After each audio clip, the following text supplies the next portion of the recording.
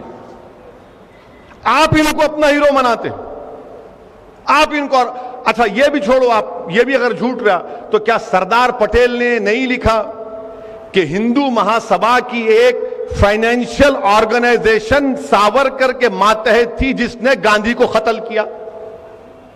یہ سب چیزیں ہیں اور یہ آپ کر رہے ہیں۔ جب میں 2004 میں پارلیمنٹ کو، حیدرآباد کی عوام کا لاکھ شکریہ، مجھے منتخب کر کے اللہ نے بھجایا، 2004 میں پارلیمنٹ کے سینٹرل ہال میں گیا تو جیسا میں سب بیٹھے ہوئے سینٹرل ہال، یہاں پر گاندھی کی فوٹو ہے اور اس کے رائٹ اپوزٹ ساورکر کی فوٹو ہے۔ آپ بتائیے کہ جس کے قتل کا مقدمہ اس پر چلا، کورٹ نے بری کیا ان کو، مگر انکوائری کمیشن میں ان کو ثابت ہوا کہ وہ ملوث تھے، یعنی گاندھی کی فوٹو ایک طرف، ساورکر کی فوٹو ایک طرف۔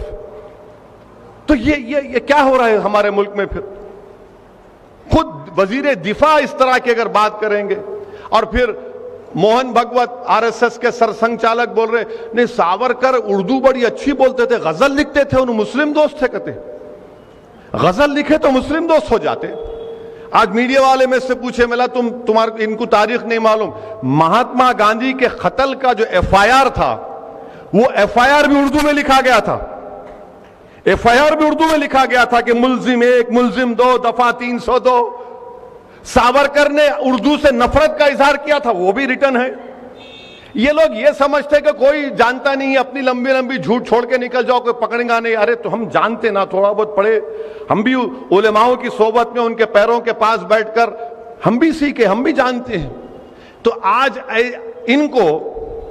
ان کو آپ بنا رہے ہیں کہ انہیں بڑے وہ تھے، ارے کہاں تھے بھائی؟ گاندھی کے قتل میں یہ تھے۔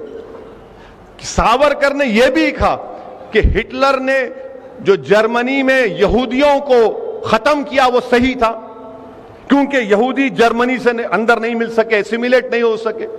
ارے فیشزم کی تائید کرتے تھے اور ہم کو سکھا رہے ہیں۔ اور سب سے بڑی بات یاد رکھیے، بی جے پی اور سنگھ پریوار، جو کانگریس کے لوگ بھی آج ساورکر کی تائید کرتے ہیں۔ کھل کے بولو نہیں مانتے اس کو۔ ساورکر نے اپنی کتاب ہندوتوا لکھی، ہندوتوا میں ساورکر نے لکھا کہ مسلمان اس ملک سے محبت نہیں کر سکتے کیونکہ یہ ان کے بابا کی زمین نہیں ہے، نہ ان کے لیے یہ ایک مبارک سرزمین ہے۔ انگریزی کا لفظ تھا کہ نہ یہ فادر لینڈ ہے نہ یہ ہولی لینڈ ہے، ان کا تو ہولی لینڈ مکہ اور مدینہ میں۔ ارے مکہ مدینہ کو نہیں پوچھتے، مکہ مدینہ کو ہم خدا نہیں مانتے، ہم زمین و آسمان کے خالق کو خدا مانتے، یہ حقیقت ہے۔ مگر یہ ان کی کتاب میں لکھا ہوا، ہندوتوا ان کی کتاب ہے، اگر پڑھنے کا موقع ملا تو پڑھیے آپ۔ باضابطہ بول رہے وہ، اور یہ بول رہے کہ مسلمانوں کو یہاں پر سرویٹیوڈ میں رہنا پڑے گا۔ تو یہ کل ایک وزیر دفاع رہ کر، سمویدھان پر، آئین پر اوت لے کر اس طرح کی اگر باتیں کوئی کرے گا تو آپ خود سمجھ جائیے کہ ملک کس راہ پہ جا رہا ہے۔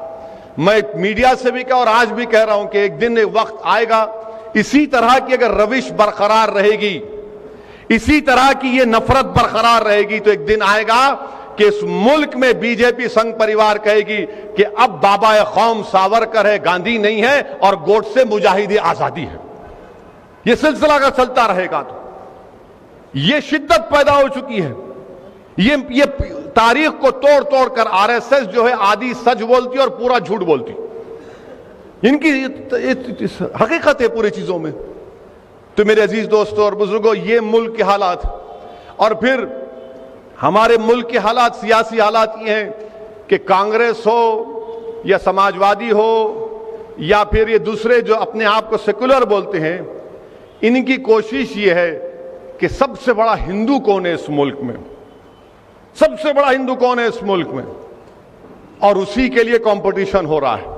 آپ دیکھ لو، تھوڑے دن پہلے کانگریس کا ایک جلسہ ہوا تھا، پھر سماجوادی کا بھی ہوا۔ میں یہ کہہ رہا ہوں کہ میں یہ نہیں بول رہا ہوں کہ میں سب سے بڑا مسلمان ہوں، میں یہ کہہ رہا ہوں کہ اس ملک میں جو ملک کی خوبصورتی ہے، اس ملک کا کوئی مذہب ہی نہیں ہے، بھارت کا کوئی مذہب نہیں ہے, بھارت پورے مذہب کو مانتا بھی ہے, اور اگر کوئی نہیں مانتا تو بھارت اس کو ہی بولتا تو بھی تیری خواہش ہے تو اس پر چل. مگر یہ جو کمپٹیشن چل رہا ہے, اس کمپٹیشن کو آپ کو دیکھنا ضروری ہے. اور یہ تمام سیکولر پارٹیاں یہ سمجھتی ہیں کہ مسلمان کہاں جائیں گا, اس کو تو ایک کونے میں کر کے دبا دیے, لا محالہ ہمارے ساتھ آئیں گے. یہ آپ کو فیصلہ کرنا ہے, کیوں جائیں گے ہم لا محالہ, کیونکہ ہم کا مجبور ہیں ان کے ساتھ جانے کے لیے. اگر آج یہ لوگ اس طرح کا کمپرومائز کرتے جائیں گے تو پھر یاد رکھیے ہماری تہذیب پر, ہماری ثقافت پر, ہماری شناخت کے خطرے پیدا ہو جائیں گے. مجھے اس بات کا خطرہ ہے, میں دیکھ رہا ہوں ان چیزوں کو, محسوس کر رہا ہوں کہ اس طرح اگر ہر چیز کو یہ لوگ نہیں یہ کرنا ضروری ہے, یہ ختم کہاں ہوگا پھر. اور علماء اور مفتیاء اکرام فرماتے ہیں, اولیاء اللہ فرماتے ہیں کہ اگر تم ایک مرتبہ برائی کے دروازے کو کھولو گے تو پھر ختم, پھر یہاں سے نیچے ہی جاتے, آپ اوپر نہیں آتے. کمپٹیشن ہو رہا ہے. اسی لیے میری آپ سے گزارش ہے کہ اس ماحول میں ہم کو اپنے حوصلوں کو بلند رکھنا ہے, اپنی سیاسی طاقت کو مضبوط کرنا ہے. میں پھر سے کہہ رہا ہوں کہ بی جے پی کو ہرانا صرف مسلمانوں کا کام نہیں ہے, بی جے پی کو ہرانا دلتوں کا بھی کام ہے, او بی سیز کا بھی کام ہے, اعلیٰ ذات کے ہندوؤں کا بھی کام ہے بی جے پی کو ہرانا. وہ لوگ الیکشن آتا تو اپنی اپنی ذات کے اوپر اپنی اپنی ذات کے لیڈروں کو مضبوط بنا دیتے ہیں, ان کو ایم ایل اے بناتے, ایم پی بناتے, منسٹر بناتے. ہم کیا بناتے؟ ہم خالی بینڈ باجے کی پارٹی ہیں. جب شادی کی بارات نکلتی دولہے کے گھر سے تو بینڈ باجا اگر کوئی رکھتا ہے, نہیں رکھنا چاہے رکھتے ہیں, تو آپ دیکھو یہ شادی خانے کے باہر بینڈ باجا روک دیتے, اندر مت آ, چل بھاگ. یہ حال ہمارا ہو کے رہے گا, یہ حال ہمارا ہو کے رہے گا. ہمارا کام سالی ووٹ ڈالو, ووٹ ڈالو. نہیں, گلبرگہ کا بلدیہ الیکشن ہے, زندگی موت کا فیصلہ ہونے والا. ارے کتنی الیکشن میں زندگی موت کا فیصلہ نہیں ہوا, اور پھر ہم روز مرتے, اس کے بعد کوئی پوچھنے والا نہیں ہے. ابھی ہمارے بھائی بتا رہے تھے کہ کانگریس کے 2 لیڈرز, کیا نام ہے ان کا, اجے سنگھ صاحب اور پرمیشور صاحب نے بلاری میں جو اسمبلی کا اجلاس ہو رہا, ہمارے بھائی بتا رہے, اس میں انہوں نے مطالبہ کیا کہ تبدیلی مذہب کا قانون لے کر آؤ. تبدیلی مذہب کا قانون آپ بول رہے لے کے آؤ. کلیم صدیقی صاحب کو جیل میں ڈال کے سڑا رہے, وہاں پر کوئی کیس نہیں ہے ان کے اوپر, صرف تنگ کرنا ہے ان کو. اور اس چارج شیٹ میں ایک بہت بڑے مولانا جو ایم پی ہے ان کا بھی نام لکھ دیا گیا ہے. وہ وکیل صاحب میرے کو بھیجائے, میں دیکھ کے تعجب کرا, کہاں سے کہاں ملا دے رہے. آپ بول رہے کہ دھرماتن کا مانے تبدیلی مذہب کا قانون لے کے آؤ, کہ یہ پالیسی ہے کانگریس پارٹی کی. کیا آپ بول رہے, آپ کے بڑے بڑے لیڈرز بول رہے کہ کنورژن کا قانون لے کر آؤ بلاری میں جو اسمبلی کا اجلاس ہونے جا رہا ہے. میں مذہب اگر بدل رہا ہوں, اگر کوئی اسلام قبول کرتا ہے تو ملک کو کیا خطرہ ہے اس میں بتاؤ میرے کو تم. اگر میں اشہدو ان لا الہ الا اللہ و اشہدو ان محمد رسول اللہ کا اقرار کر رہا ہوں تو ملک کو خطرہ نہیں ہے اس میں, ملک مضبوط ہوتا ہے اس میں. کیوں مضبوط ہے؟ کیونکہ بھارت کا آئین مجھے اجازت دیتا ہے کہ میں جس مذہب پر چلنا چاہوں چلوں, نہیں پسند آیا مت چلوں. مگر آپ یہ بتانا چاہ رہے ہیں کہ تم اگر مذہب تبدیل کرو گے تو ملک کو خطرہ ہوگا. ملک کو خطرے کی بات کہاں ہے اس میں؟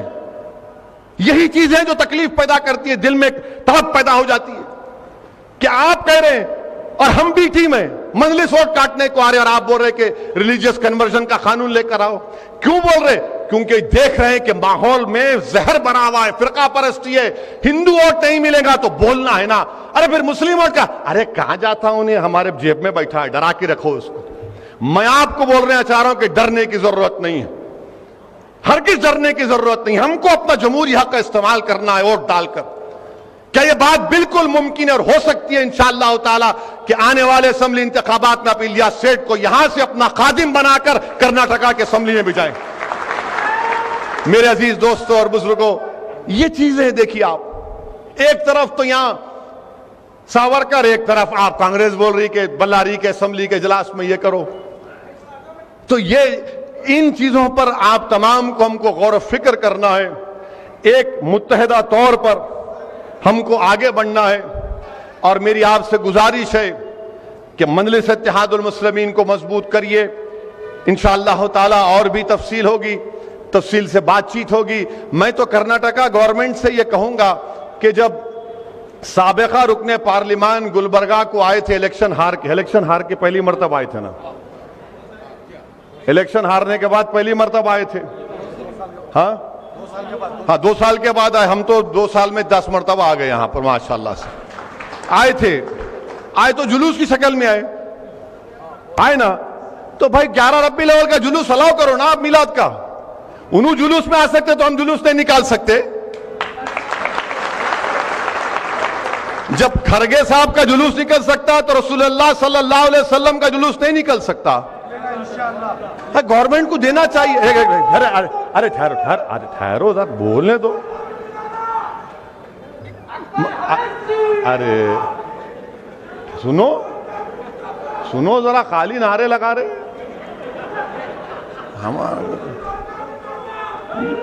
جب جلوس نکل سکتا ہے کھرگے صاحب کا تو ربیع الاول کا بھی جلوس الاؤ کرو آپ۔ ان کو بھی کووڈ کے گائیڈ لائنز ہے، ہمارے کو بھی تو ہم بھی نکالتے۔ اب اس کے بعد بولیں گے دیکھو انہوں آ کے بھڑکاؤ بات کر کے چلے گئے۔ بھڑکاؤ بات کیا کیا بولو آپ؟ ان کا جلوس نکلا نہیں نکلا؟ کھرگے صاحب کا نکلا نا؟ ہاں یہ بھی دو آپ، یہ بھی دو نا بھائی۔ یہ تو ساری کائنات کو آزادی ملی اس دن، شیطان بھاگا کود کے، آپ نہیں دیں گے؟ تو یہ چیزیں، یہ جب سچائی کو بیان کیا جاتا ہے تو ان کو تکلیف ہو جاتی ہے۔ آئے کیوں یہاں پہ؟ اچھا میں جہاں کہیں بھی بھارت کے کونے میں جاتا ہوں، یہاں کیوں آئے انہوں؟ ارے ایسا بولتے جیسا کہ میں کسی کے دور کا داماد ہوں، یہاں کیوں آئے؟ وہاں جانا تھا۔ ارے اتر پردیش کے کونے میں نہیں، یہاں کیوں آئے انہوں؟ آپ جھارکھنڈ گئے، یہاں کیوں آئے انہوں؟ بہار گئے، یہاں کیوں آئے انہوں؟ ارے بھائی صاحب پورا ملک ہمارے باپ کا ہے، کہیں بھی جا سکتے ہم۔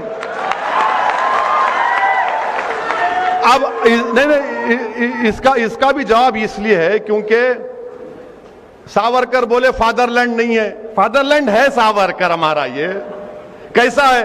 ہمارے ابا پورے کائنات کے ابا، آپ کے ابا کے ابا کے ابا کے ابا حضرت آدم علیہ السلام دنیا میں آئے تو پہلا قدم یہاں رکھے۔ ابا کی زمین پہ بیٹے کا حق نہیں ہے تو کس کا حق ہوگا پھر؟ فادر لینڈ نہیں ہے۔ ارے کہاں بھی یہاں کیوں آتے ہیں انہوں؟ بیٹھو نا اولڈ سٹی میں حیدرآباد کے۔ ارے بھائی وہاں بیٹھنے بے چینی ہوتی، بیٹھا تو میرے کو ایک جگہ نہیں بیٹھ سکتا ہوں، میرے کو تکلیف ہوتی ہے، میرے کو جب دیکھتا ہوں سنتا ہوں تو کوشش کرنا میرا کام ہے۔